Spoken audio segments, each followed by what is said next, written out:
Thanks for listening to the On the Way podcast. Whether you're on the way to school to drop off your toddler or raising a teenager, we're all on the way trying to be better parents. Now let's jump into today's episode. Hey everyone, welcome back to the On the Way podcast. I'm your host, Phil. Just want to remind you, every new month, we are having an episode for you every first Monday of the month.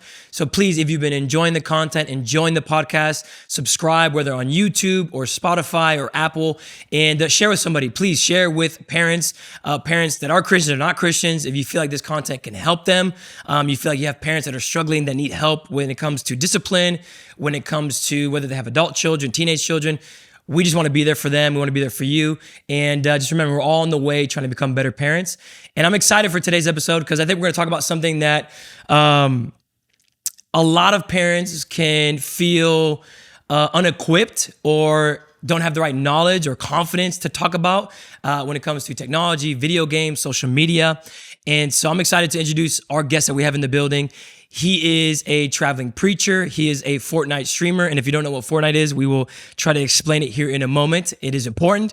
He is also a creative director with his company, Rush Creative Services. And I love this guy because he is somebody who is on the forefront of equipping Gen Z and Gen Alpha leaders like pastors, like parents, to navigate the tech space, but also helping people talk about Jesus and evangelize in a space that is overrun by secularism. And so I'm excited because I believe that you're going to learn a lot today. And he is somebody that I've been watching from afar, been admiring, been learning from, and I'm excited to have him on the podcast. And he's also a family man, and we'll talk about here in a moment. But without further ado, welcome John Rush to the podcast. Thank you for having me. Bro, I am so pumped to have you. Seriously, I know I just said it briefly, but been watching your content from afar. Seriously, as a youth pastor, I thank you for all that you do. I love that you are challenging us to think of new ways when it comes to youth ministry, to think of new ways when it comes to getting more involved in like gaming and technology and how to kind of flip the old tradition of youth ministry on its head. And I think it's helping a lot of us. It's helping me for sure. But also I know that it's going to help a lot of parents, and you yourself are a parent. Yeah. You're a family man. Would love to hear about your family, your kids, and let the audience know a little bit about your family. Yeah. So my kids aren't teenagers yet. My oldest is 5. But I did youth ministry at local church for 15 years, 10 years outside Chicago, 5 years in Charlotte. And now we're more helping churches. I kind of say like we feel like God called us from the Army and just to the Air Force. So now I get to I fly a lot, and I get to help churches around the country and around the world. And so my wife and I, Amanda, will be married 10 years August. Love it. And we have Sayla Rose, who's 5 and a half, beautiful. Zaria Zeal, who is 2.5, and then my first and only, in the name of Jesus, unless the vasectomy doesn't hold, my first and only boy, William Zion Skywalker Rush. So Skywalker Rush. Yeah. Let's go. So big Star Wars guy. Woke Disney, tried to destroy. Are you a fan of the new trilogy? No, it's one of the great examples of when you try to infuse, over-infuse politics, and especially bad ones, into a story. And they tried to demean Luke and Anakin Skywalker, one of the great redemptive stories. And literally, if our country could fix fatherhood, 80% plus problems would be solved. And Star Wars seeks to show us a common modern folklore, if you will, on how to do that in the original ones. But then Kathleen Kennedy, who's about to resign. She's about to resign, take that L, Kathleen.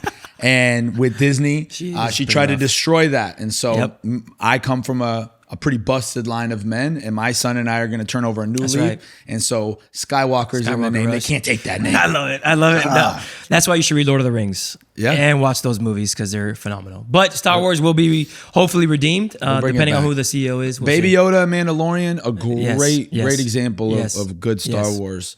Who do you think is going to be the new CEO? You think they're going to give it to Filoni, or you think they're going to give it to Jon Favreau? You think they're going to give it to Kevin Feige? You know, I don't know. I just hope my thing is this in terms of creative processes. So fellow nerds, is that business people need to do the business, and then creative people need to do the creative. Agree. And anytime those lines cross over, I think normally something gets whack. And so I just hope part of me almost hopes they just pick someone who is more business and logistical, because I think they have a lot of the good creative people down there. That person just needs to stay out of their way and not try to infuse their woke morals into Star Wars, Kathleen Kennedy.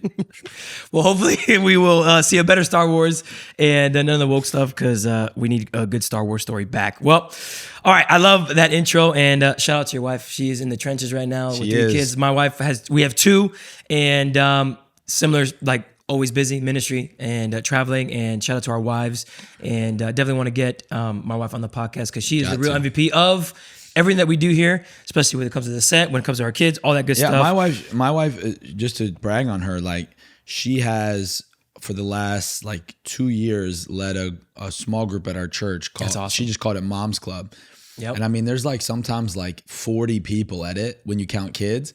And so sometimes they don't even have a place to meet. They just stroller walk. They just like strut. Like an army of strollers, yeah. And so Amanda Rose _XO. Stay tuned to that space for mom-related content. I love it. I love it. So, bro, I want to get into. I know we have a lot to get into, and we talked about this before we started rolling the cameras. Just creating a space for us to talk about a kind of an area. I think a lot of parents feel ill-equipped, feel like they don't have confidence to speak on it. I know myself, I am a gamer, and I know the benefits of it. I also know the negatives of it, but I know a lot of parents may not be on that, like on that side of maybe not growing up with gaming, not knowing about gaming. And so there's a lot of questions. And before we talk about it, before we get into it, I kind of wanted to kind of paint the picture, because maybe you hear this and you're like, okay, video games, this is not important. This is maybe silly. Why do I care about this? Why should I even continue listening to the podcast? Can I tell you that not just our kids are on their phones, they're on the internet, but video games are a huge part of that. It's a huge part of their community. It's a huge part of what they talk about at school. And so this matters for all of us. And I just wanted to bring up some stats, some data from our friends who we're partnering with from Parent Protect. And if you want to get a part of what Parent Protect is doing, you can click the link that we're going to have on the Spotify and the YouTube, and you can sign up for free and get into their content. It's going to be a blessing. But they have some stats here that kind of paint a very bleak picture of what's happening in the social media space, in the internet space. And they say this, 95% of youth use social media, which again is not a shocker to many of us, but I mean, 95% of anything is kind of terrifying. 6+ hours of daily screen time for kids 8 and 10, 9+ hours of daily screen time 11 to 14, 7.5 hours from 15 to 18. And there's a scary one here. Over 500,000 predators are active online every single day. There's twice the risk of anxiety and depression among youth who spend 3+ hours a day on social media. And then I'll finish with this. 1 in 5 youth receive a sexual, somebody reaches out sexually online to students, to kids online. And so if you feel like video games aren't important, if you feel like it's something we shouldn't talk about, it's not a very safe space at times. And there's questions about settings and privacy. And my kids are playing video games. Do I trust them? Are they okay?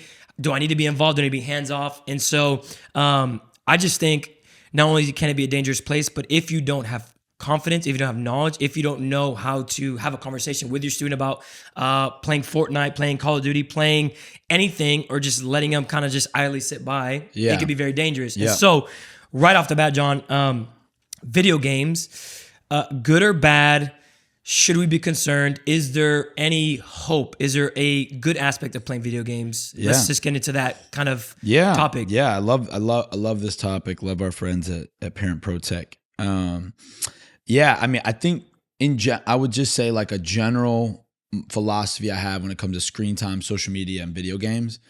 As parents, we just need to choose when we want to have a hard, awkward conversation. Right. Many parents are in one extreme camp where they are blocking everything, and the hard conversation they're going to have, if they don't figure out how to help parent and integrate their kid into a digital world, is when their kid's 19, out of the home, and they go from having never been involved in any of it to being caught up in a lot of it. It might not even take till they're 19, because there's just something, especially when kids are adolescent, that they will find someone else's phone to be on. They will find, my mom, she was like, no sugar, no soda, no Grand Theft Auto, like no music with swearing. Right. And in our home, she can enforce that for me. Most of my growing up, it ended up just being me and my mom. My sisters were older. My parents got divorced. So she could hold it down with me, especially when I was younger. But just across the street was Jared and Johnny's house. And when I went over there, they had zebra cakes, they had Mountain Dew, they had the Offspring rock band, and they had Grand Theft Auto Vice City. It was a trap house, bro. It was a Midwest trap house, though. The Okay, Offspring just blasting, even zebra cakes. Sounds like a great day. I'm gonna do a whole social media post on what a Midwest trap house is like. Okay, like they're different. Okay, for everybody in Miami, you need to understand this is we're not familiar with this, but this is amazing. This is different. So. This is the extreme. And so we're either going to have the hard conversation with the parents that are trying to, let's call them abstinence parents. You're going to have the hard conversation later if you don't prepare them for how to use it. Right. On the flip side, parents that are letting their kids have unfettered access to social media, video games, screen time in general, you aren't having a hard conversation now, but you will later. Right. And so we just have to choose when we want to have it. And so to the parents that are so worried, and I think they're probably actually right to be cautious. I would tend to be one of those parents that's like, my kid she's not going to have, to say that at 16, she's going to have a cell phone with unfettered access. That even feels like a lot to me. Right. And, but what I want to do is I want to start helping integrate her in the life. I want her to experience temptation while she's under my roof and under my authority. That's great. And even as she's young, we try to have real conversations about things. And unfortunately, but also somewhat fortunately, because of the presence of media, there's a lot of conversations that are happening quicker. I just want to remind you, your kids can handle a lot more 100%. Than I think we can. And let me tell you, parent, you are equipped for a lot more. Right. You can do this. And hard conversations with kids, I even think some of the classic way of like the conversation, like the birds and the bees, it almost paints it as like this one-time thing. No, you should always be talking about sex with your kids. You should always be talking about social media. You should be having micro conversations. You should normalize hard and awkward conversations with your kids, because when you normalize it, it actually, you'll realize it just becomes the norm. And I just want to encourage, sorry, I'm going on a long answer. No, you're here. good, bro. You're good. I just want to encourage a parent. You're in charge of your household. Right. You can do this. They will listen to you. And guess what? If you feel like you're in over your head, you're part of a great church. There'll be other men and women who will help come around you. And you need to call an uncle or an aunt or a spiritual brother. And if they won't listen to you, go get big bro. And if they won't listen to someone that's older, get someone that's younger. I just sometimes feel like, because I've noticed this as parents too, we can get so overwhelmed, we just throw up our hands. Right. Even right now with my wife and I, I'll just be honest, because we're in the middle of moving, we have 3 kids. I travel a lot. There are days where we're just watching ourselves. We default to the tablet more than we want to. Same. We're just like, same.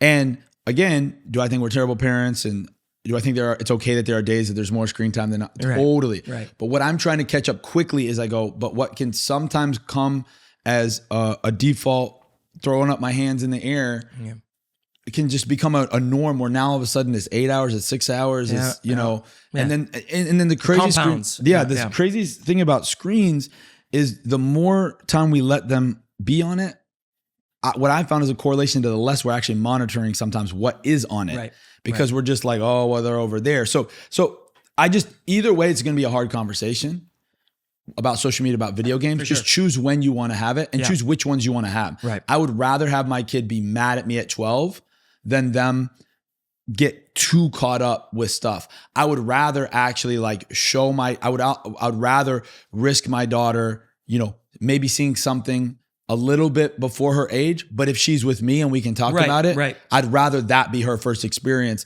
than try to act like I can always protect her brain. Yeah. So that's kind of like my big philosophy. I do want to talk about video games and everything, but that's just to the parents. I'm like, either way, this is going to be a hard conversation. Right. And I think the biggest thing, one of the things I try to harp on, and I feel like I say this all the time, but it's something I'm trying to remind myself, is I want to be their parent now so I can be their friend later. And if I fail at that, I may feel in the moment like I don't want to bombard my kid. I don't want to be overbearing. But the reality is, if they're under my roof, I have to make sure I know what they're listening to, what they're watching, all that stuff. Because if they don't bounce off these ideas, if they don't bounce off what they're going through, the confusion with me, like you said, they're gonna go to school, they're gonna go to the neighbor's house, they're gonna do all these things, and we are going to be creating people that people in society that at some point won't even want to be around us because we failed early on right now. And I think that brings up the topic of video games. So like video games could be essentially like, okay, my son is a little bit hyperactive, my daughter's a little bit hyperactive, so I'm going to just give them Minecraft. Right. I'm going to give them Roblox. I'm going to just get on the PlayStation, get on the PC, and just give me some space. Yeah. And some of those things can be beneficial, but again, unmonitored. You can have a credit card bill that you didn't expect. Yeah. You can have somebody talking to your child that is not a child and saying, and so if we're too hands off, even with video games, it could be a dangerous thing. So for video games, a lot of people will go, okay, I just give it to them for more as an escapism, but why should I be worried? It seems like it's helping. It seems like they're fine. It seems like there's nothing abnormal happening in their behavior. But the truth is, there is some negative effects to video games, similar to just being on your phone too long. And so, can you talk about the pros and cons of that? So I like to say that video games are actually the purest form of social media. Yeah. Because the vast majority of video game consumption is done with other people. Right. Either, most games these days, especially the ones that younger kids are playing, are multiplayer. Minecraft, Fortnite, Grand Theft Auto, Call of Duty, Roblox. Like they're multiplayer games. And even the ones that aren't, but then in addition to the ones that are, people are then also watching their favorite content creators. Pretty much every big content creator right now is integrating some way with video games because it's so prevalent. Depending on the study you see, as much as 70% of Gen Z and Gen Alpha are playing video games every day. Yeah, it's a huge thing. Even to the point of where like traditional media people like Stephen A. Smith, he's got that one segment where he's like reacting to like video game and like anime content because he just realizes like this is it's blowing up. This is happening, and so I think when you look at the studies, there's actually not a lot of conclusive studies, meaning what I mean by, I guess what I'm trying to say by conclusive is there's not a lot of conclusion. There's a lot of debate on whether playing the video games does anything negative to your brain. Right. There's as many stats that say it's good versus bad. There are also just as many, like if you were to put it in ChatGPT or you pull it in like to gather like all these reports, you could easily make a case that there's as many negative potential components to traveling sports as it is to video games. Obviously they'd be different factors. Right. And so what I think is the number one, for sure, most dangerous element of video games is actually what's the most dangerous about Instagram and phones is the social part, which is you don't know who your kid is talking to. And between Discord and Roblox, I mean, there are like notable, many instances of predators and people trying to talk to them, and even just not predators, but just like people. It's very common that a lot of kids all of a sudden just start talking like a racist on video games, or start talking like a homophobe, or start talking like they hate women, and and again. In the sphere of growing up, there's always going to be pockets of like that doesn't mean these kids are bad. It's just again the longer and that's happening without someone asking them about it. And so there's not a lot of evidence that like looking at the screen, of video games is any worse than social media. I would say that most people were still trying to figure out what the overall cognitive developments. We're just starting to see some of that info. So I would say it's no more dangerous than social media, that the screen time, the development, the cognizant stuff, like it's, you should be as concerned about it as them watching YouTube. Right. Maybe, you could even say potentially a little less because a lot of the stats around screen time, call it passive screen time, meaning when they're just staring. That's when it seems to be a lot of the studies that I've been reading. That's really the worry is like when my kids watch those Russian girls play with dolls, like that's what's dangerous. Whereas in video games, there is actually a lot of evidence about like you're moving, you're problem solving, you're utilizing synapses. So to me, the greatest danger is the social part. But there's also a lot of really There's a lot of really good potential parts. I'll just name one is that vast majority of colleges now offer some kind of esports scholarship, right? And which means that the vast majority of middle school and high schools have some sort of gaming club or varsity sport. As a pathway into technology jobs. That's really what it is. Most of these kids are not going on to be pro gamers per se, but it's a way to help keep kids interested in school, give them something to work for. You have to have grade percentages just like other sports, but then these colleges, especially that specialize in coding and tech related jobs, they have these teams as a way to, again, bring students over there. So there's good and bad stuff too.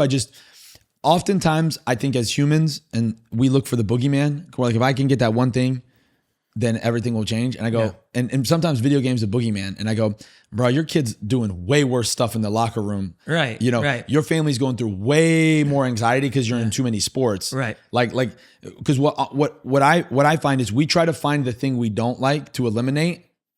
Whereas if you're a sport parent, you're like, you'd probably be more likely to really harp on the video games than analyze the sports. And I just think as a parent, we should be weighing everything. We should be going, what is good, what is bad?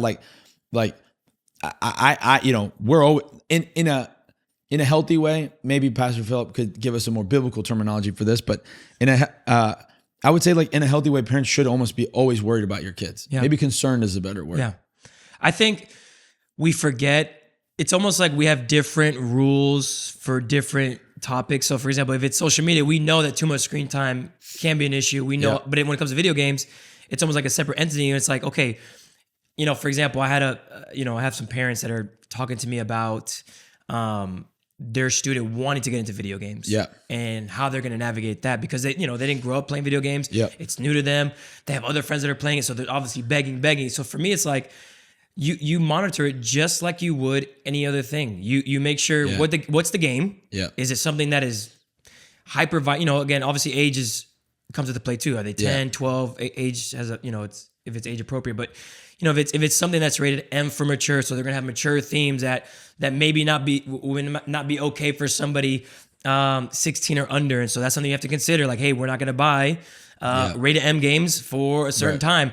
Or, hey, if you're going to play online with your friends, it has to be your friends. And so I'm going to check the party. I'm going to make sure. And again, I know it could be intimidating. Like, what's Discord? What's all these things? That's why you need to get Parent Protect because it's going to tell you all those things in detail. But just be involved in what's happening in your house, right? It's not like, like video games. You can have the same rules you have for your screen time with phones, with internet. Is the same way you could, but what if they start playing too much? Well, you control that. You control if they play too much. So your rule can be, hey, you only play on the weekends. Or hey, if your grades go down, you're going to all that stuff, like your parenting style, disciplining your kids, creating family discipleship practices doesn't have to change just because video games get implemented. You still parent, you still love on them, you still teach, you still correct. And you control your household. So I think that's the X factor. I had sometimes, and a lot of the courses mentioned there, like I recorded on Parent Protect, like Minecraft courses and Fortnite courses and Discord things to help navigate some of the settings and things of that nature. And there's other gaming stuff on there I post about on my Instagram. But, a parent asked me the other day, like, how do I get my 17-year-old, they're like, what settings can I use to get my 17-year-old, to like have a better relationship with video games? And sometimes I fear when we're talking about tech settings, it is important. You should know about it. When PS4 came out, different than the PS3, it was the first console that had a web browser on it. And what a lot of parents accidentally did is bought a porn browser for their kids and they didn't know it. And that's tragic. So we need to know about the settings. But sometimes I get nervous in thinking that parents are like, well, if I get the right settings, my kid's good. And let me tell you something. Life is rated M for mature.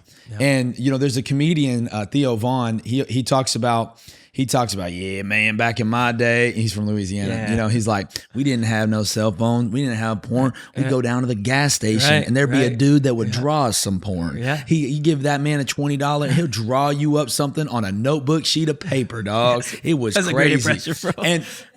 And so on one hand you go, well, yeah, but kids have had more access than ever to stuff. And that is true. But on the flip side, we all know that before technology, we would go to lengths, dude.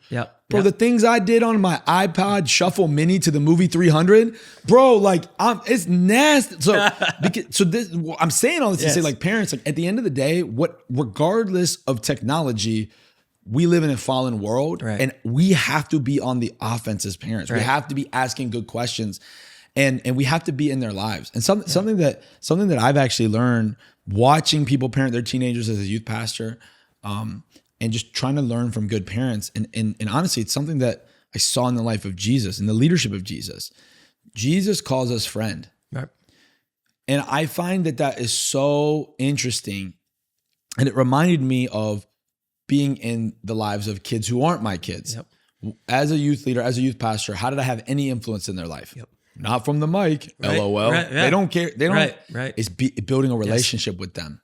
And what I have realized already from learning from good parents and even in my own kids is that just like Jesus, building a friendship with my kids does not diminish my authority when done in the right way. Right. If anything, having that friendship element actually can enhance my authority because it creates a level of investment to kind of work together. And so I think just for some parents, a really practical tip is like, I just want to give you permission to be friends with your kids. Yeah. And your church can teach you more and he can teach you more about like what that looks like day to day. But I just want you to think that some of these conversations are extra hard because you maybe just need to hang out with your kid more. Right. Yeah. And I don't mean just like, and again, we all know every good parent feels that. I just want to encourage you like intentional time, you know?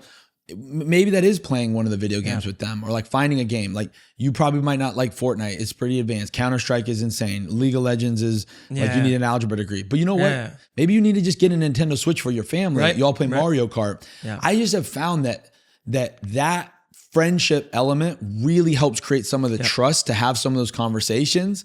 And it kind of helps counterbalance, preaching and parenting I have a lot of the same philosophy I've just learned. It's like make them laugh and then punch them in the face. Yeah. Figuratively punch them in the face. So it's like my daughter and like when I discipline my 5.5-year-old, we just live in the extremes. No. We're having fun. Everything is great. High trust, high hand up.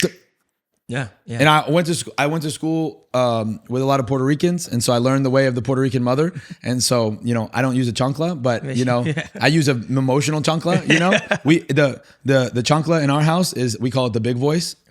And so I say, hey, do I need to use the big voice? Yeah, and I'll turn it on a dime. We'll be having the most fun and it's cha. Yeah. Do you need me to use the big voice right now? But she knows. And she knows. Yep. Now my second child ain't scared of me. So I got to figure that part out. Yeah. You might have to bring a physical chunk. I'm just encouraging parents. Settings won't save you alone. Settings alone won't save you. Yeah. We've always lived in a fallen world. Yep. There's always been temptation, and we're just exposed to it in a different way. Because on the flip side, while porn is on the rise, sex is on the decline. Yep. So I just think that being an alarmist, acting like it's never been this bad. It's just a really dumb way to live life. It makes us frantic. Yeah. And I think the enemy wants to make us frantic. God wants to give us wisdom. Yeah. And just to be like in the pocket, like a good quarterback, like to use a American football analogy, the best quarterbacks, they're getting blitzed. They see someone coming, but they stay in the pocket. The worst quarterbacks either run away or they throw a bad ball. Yeah. And I think a lot of times on my bad days as a parent, it's because I'm just freaking out. It's not that I shouldn't have fear, but I think there's a difference between having fear and freaking out. Yep. And we live in a fallen world, but we're built for this. I love what you're saying. And I hope that is encouraging you because I don't think we have to overthink these things. And I think if your child is like passionate about video games, it's so, I'm talking to myself where it's like, I can have a boomer mindset where it's like, video games are dumb. They're stupid. You shouldn't do them. They're waste of time. Go outside, touch grass type of thing where it's like, I get all that. I grew up playing outside. I grew up playing sports. I love all that. And I'm still going to implement that with my kids, but it's a different time. And so one day my kids are going to want to play Mario Party. They're going to want to play, or maybe they don't, but they're going to be surrounded by it where there is a chance where they hear somebody at the lunch table, they see somebody playing a new game, they see something where like there's an intrigue and they're going to want to talk about it. And my response can't be, that's silly, that's dumb, and just to shut off. And so, for example, we have a Switch at our house, which I think is the most family-friendly console that you can get. It's very simple, very easy, and it's a lot of fun, and it's very pro kids. And so like me and my wife will play Mario Party, and our wife and our daughter has seen us play, and she loves the characters, and I can't wait for her to be old enough to play and beat her every single time. And it's going to be amazing. Like, and it's because it's a new form of, hey, we're going to do something together as a family. Yep. We're still going to go outside. We're still going to go walk. We're still going to go do all these things. We're going to put them in sports. We're going to do all these things. But we're also going to have this as a viable option of like, it's safe. It brings the family together. We're not doing things separately. It's not, there's not sin that is being viewed or consumed or being tempted. Like, and so I just think we have to have an open mindset. Yeah.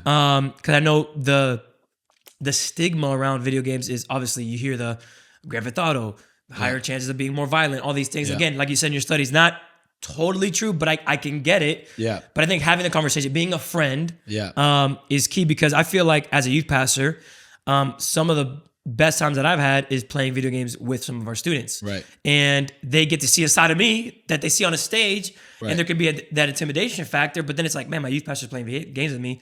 He's joking, he's hanging out, we're having a good time, and then they bring their friends, and it gives me a chance to just be in their world to one, spread the gospel, to build community. And so I think, like anything, we just can't shut it off and close and be so close-minded, where it's like, yes, there's going to be dangers everywhere. Yeah. But man, what an opportunity, I think, in today's age to like, how can we use it for good? Yeah. How can we, and I would love for you to talk about like what you're doing, because you were on staff at a church, but now you're stepping into this new space of you're streaming. Yeah. And so maybe talk about the streaming world. Like obviously you stream on Twitch. Maybe parents don't know what that is. Yeah. And then what you do on those streams, which I think is great.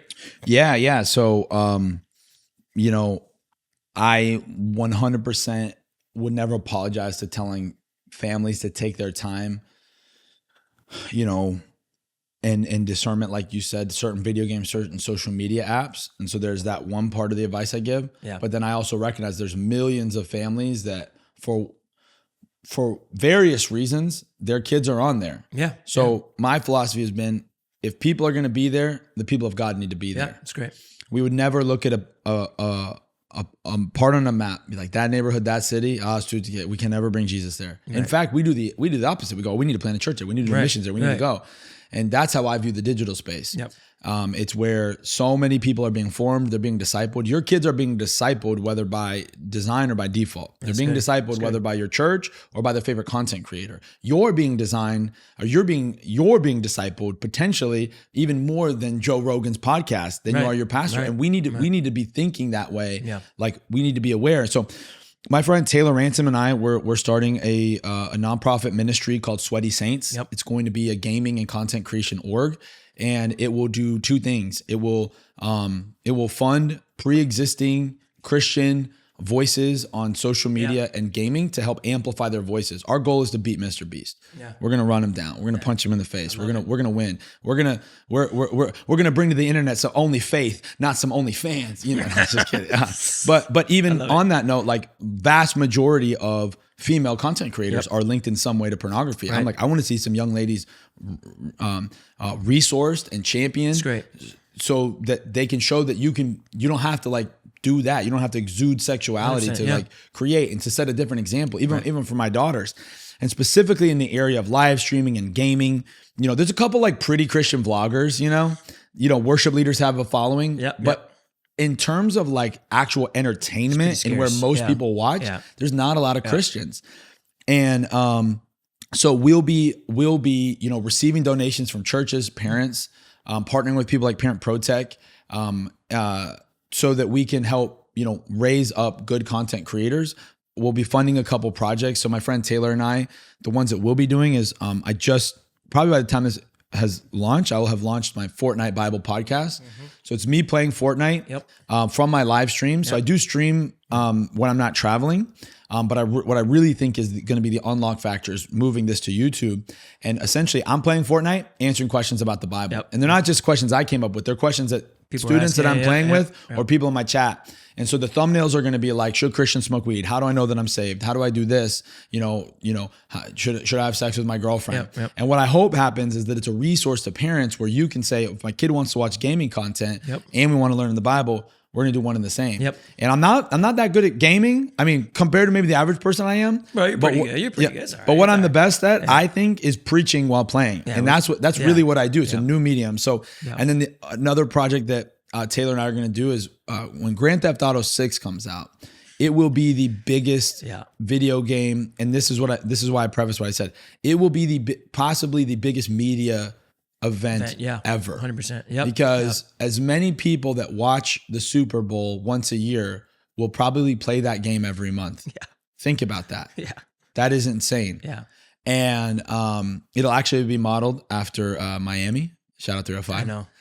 It's like, and so we're so known for Grand Theft Auto. Maybe we should, hey, this could be a cool partnership. Listen. We are going to start a church in there, Vice City Church of God. And we are going to create content from the standpoint of like in the game. It's a massively multiplayer game. Yeah. We're going to like preach to people in there and be funny and be silly. But as a way, we don't think it's a real church, but as a way to create gospel conversations with content. Yeah. And so that's the first part of Sweaty Saints. The second part is trying to identify Gen Alpha content creators, helping parents and pastors navigate. I have this kid who wants to make content. What do I do with them? Yep. And we're going to provide courses, coaching, and eventually camps to where kids can come and they can be trained on how to create content for God. That's awesome. And some of them will realize this is what I want to do for the rest of my life. Yep. Some will realize this actually isn't my thing, but now at least I know how to conduct myself in a digital space. So Sweaty Saints, we're raising money now. We're trying to get everything off the ground. But I'm so excited about it. It's going to be really dope. Bro, tell me. So this is one I have a lot of conversations with students at youth that play Grand Theft Auto.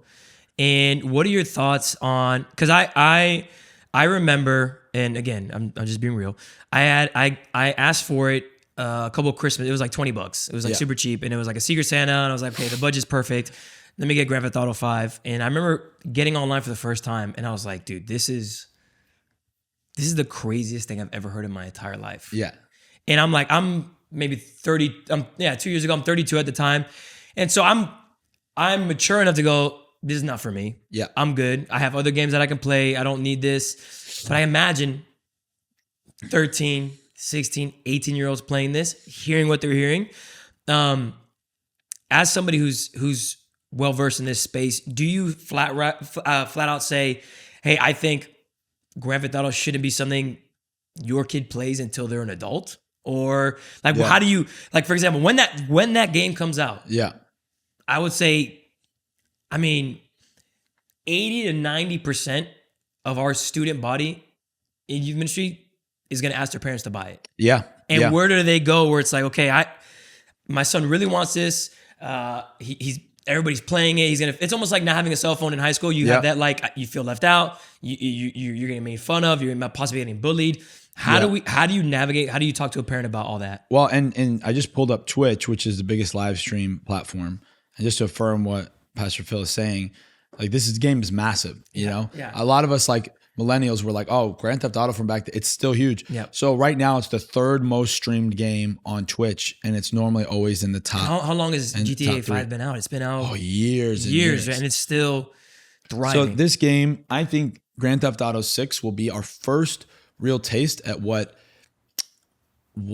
eventually will become fully immersive virtual reality ecosystems. Yeah. So this won't be virtual reality, but they're talking about having a blockchain component. Yep.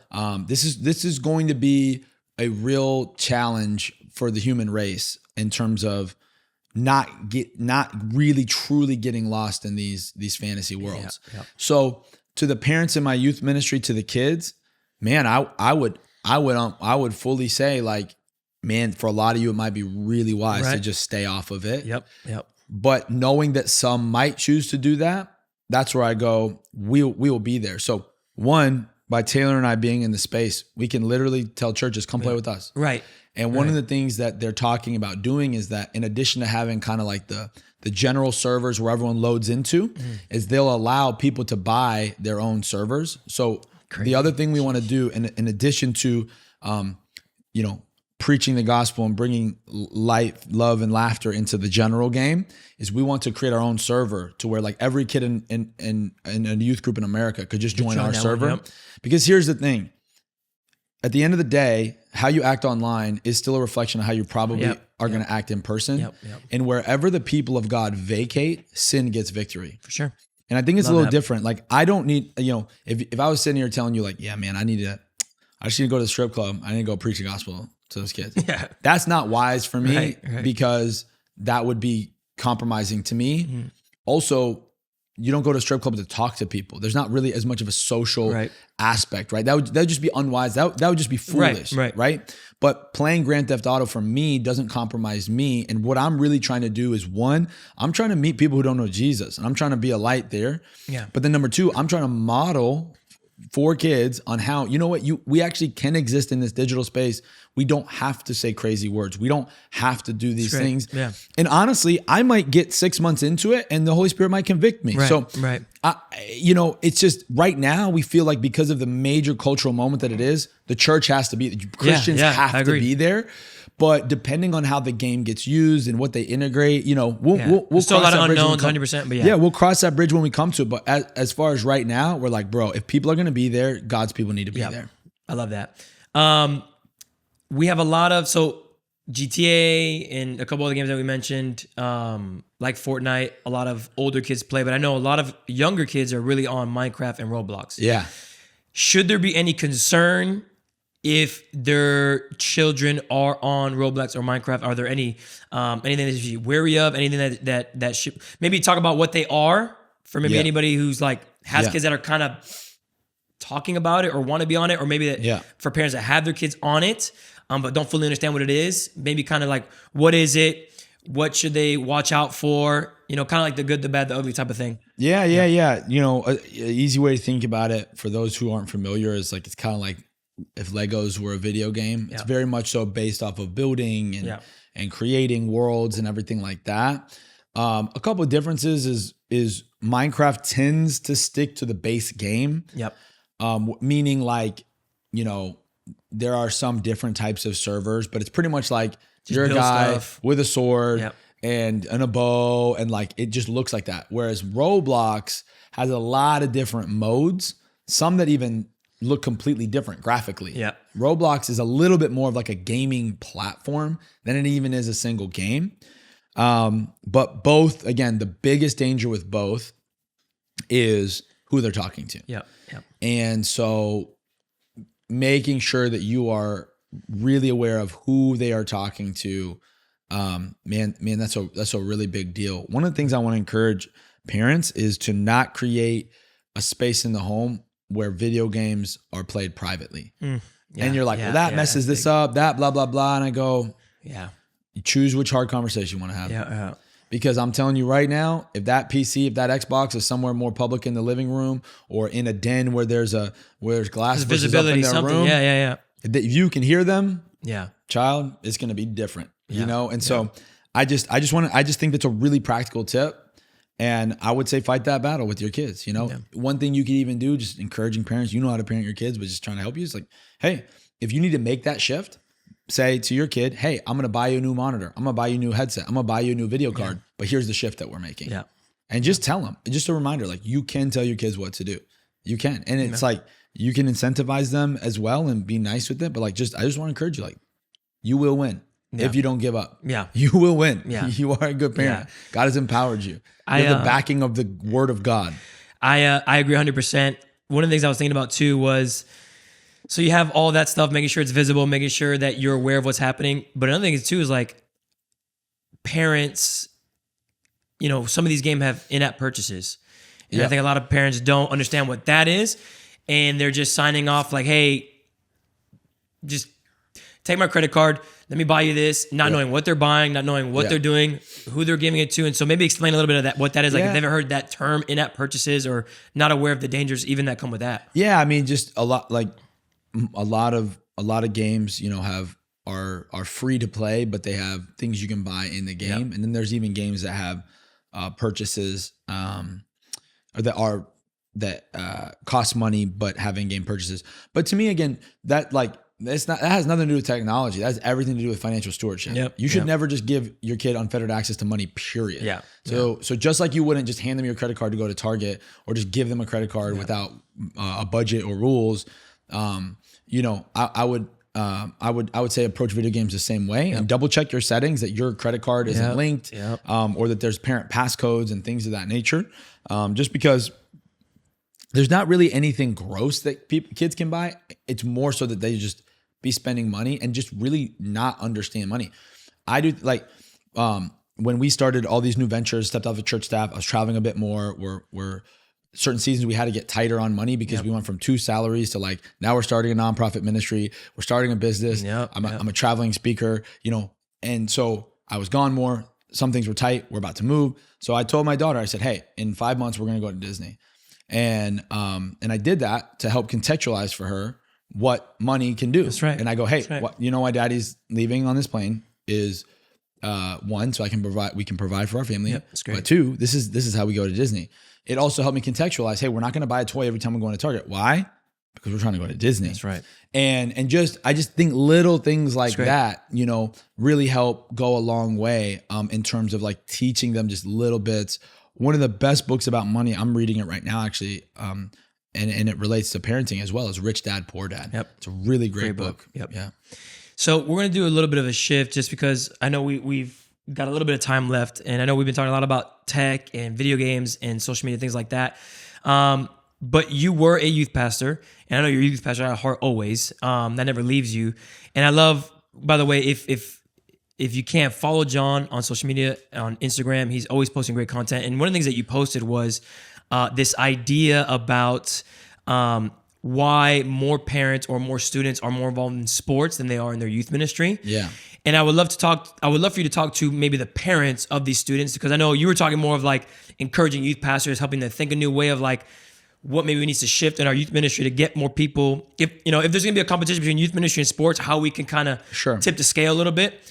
But for parents, where they're the ones taking their kids to the sports, they're the ones that either taking the sports or taking the youth ministry, kind of navigating the importance of youth ministry, but also, but we want to keep them in sports, we want to keep them active. How do you balance both those things? Because I know at the end of what you were talking about was you don't think it's one or the other. I think both can live in harmony. Right. So maybe expand on that a little bit, just talking to the parents who are going to be the ones making the decisions and why it's important to be in youth ministry, but also hey, it doesn't mean you have to cut off sports entirely. Yeah, How do you navigate that? Yeah, I think the biblical terminology for me just comes up is idolatry. Yeah. But here's the thing. People can make church an idol. Right. We can make our marriage an idol. Paul even says in 1 Corinthians, he actually says that he actually encourages married couples that if they need to take a time of abstinence from sex so that they can focus more on God and reset, he's like, he should do that. He said, but not for too long. Not for too long. Praise God. Amen. But that's just to me is I just think it's something we should always be asking ourselves. Yeah. When I think of what an idol is, I think 1, does it take more of my time and attention and connection from Jesus, from God the Father? 2, does it cause me to have variances in the way that God has commanded me to live, meaning my priorities, where my money goes, where my time goes? And then I would say related to that is is this a benefit to our life? Because at the end of the day, again, we're called to pick up our cross daily, and Jesus said, in this world you have trouble. But you know what he also says? He said, but take heart, for I've overcome the world. Right. And you know what he also says? You'll pick up your cross, because that's how you find life. Find your life and you'll lose it. So John 10:10, Jesus says, I've come that might bring you life. Rich and satisfying life. I think maybe the message says life and life to the fullest. It sounds like a beer commercial, you know? Right. And so I just want to remind you that and then when you read the fruit of the Spirit, love, joy, peace, patience, kindness, these are good things, you know? So sometimes idols, one of the greatest ways we can actually identify if there's an idol in our life is going is this working? Right. Do we even like doing this? Right. Is this, why are we so stressed? Why are we so, there's I think there's a difficulty, or there's a difference between difficulty that's a push or a pull. And then there's a difficulty where it's a grind. Yes. And I think we were made for the fight. Right. I think we were made for the pull. I think that's life. That's parenting. That's marriage. That's volunteering at church. It's everything. 100%. Right. But I think when an idol is present and something is out of line in our relationship with God, it's like a grind. It's just and so I just think with sports, it's just a really big area where I have just personally witnessed a lot of people just grinding. Yeah. And I go, why do you need to be and I just think it's worth just going is this working for you? Yeah. And is this working for your family? Is it taking the place of relationship with God? Right. And I do believe there are ways to do both, but I find that some parents just get, for some reason, lost in the sports world. One of the reasons why I think is because I think, of course, they're living out some things that they didn't get to experience as a kid. That's one of them, but I also think they probably just enjoy it. Yeah. They have friends there. Like, it's cool. Like, when you're traveling sports, you're like, oh, I get to see my other dad friends, my other mom 100%. Friends. It's not that any of that is bad by itself. I just think that is one of those areas where it's like, let's pause and go, is this working? Yep. Is never being in church worth it? Yeah. Is my kid okay?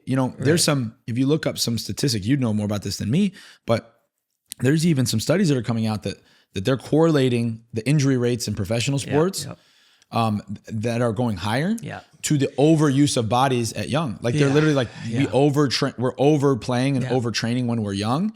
And it's almost like affecting the strength of the tendons. Yeah. And so I just go, let's just make sure what we're doing has a clear goal. Yeah. That clear goal is honoring God. It's building your family and it's building your kid. Yeah. If you can answer how your current level of sports involvement is helping your relationship with God, it's honoring everything He's asked you to do, being a part of God's church, financially prioritizing those who are downcast, sharing the gospel, and then it's working for you and your family. Like, you're happy and thriving, your kid's happy and thriving.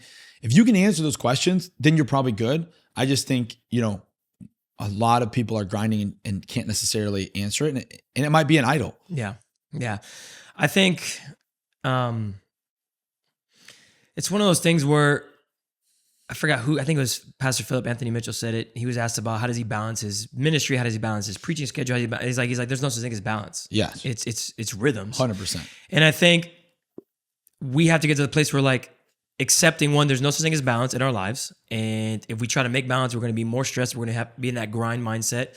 But finding a rhythm. And so me growing up, I was somebody who played sports and went to youth group. Yep. And it was possible to do both. Now, it got to a point where, like, my dad and I were on the same page. Like, my goal is I want to play college football. Yep. So that meant knowing what my goal was, there was going to be things that were required of me to make that happen. Yep. But the one thing that didn't budge was church. Come on. So it's like, yes, maybe some of your kids have a future in collegiate sports and beyond. That's amazing, because we need more people of faith in that world as well. And I mean, if God given you that ability to use it and glorify Him through that.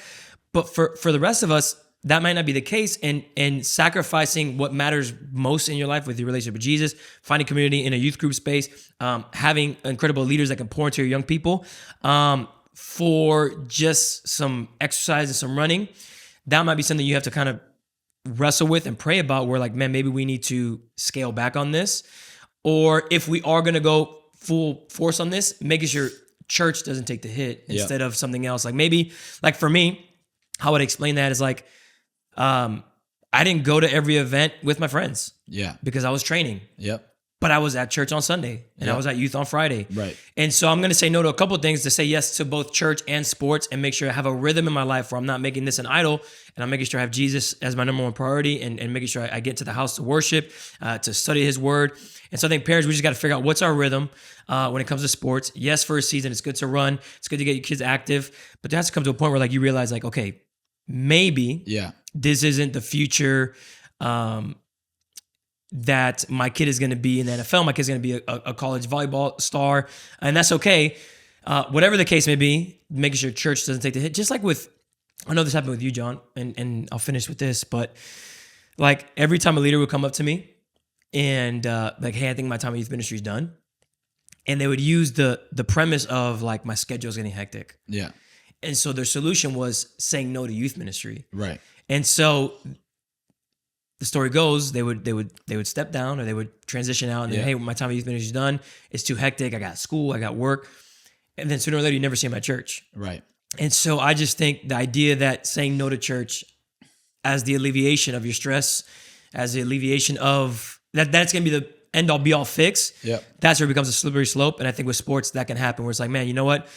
We have ballet practice, we have flag football practice, we have all these things. So I'm going to say no to church, and that's going to give me that's going to give me less stress. I think that mindset is what gets us in trouble. And I think we just got to be careful, because in the long run, not everybody's going to be a pro athlete. And you said no to the thing that would help your kid the most. And before you know it, It's just crazy. So yeah, bro, I think what you said is key. I know I said one last thing a million times, but the typical preacher thing. But for you, just like one last thing of encouragement, something you've seen as you streamed, as you've been connecting with different parents, or as you've been connecting with different students.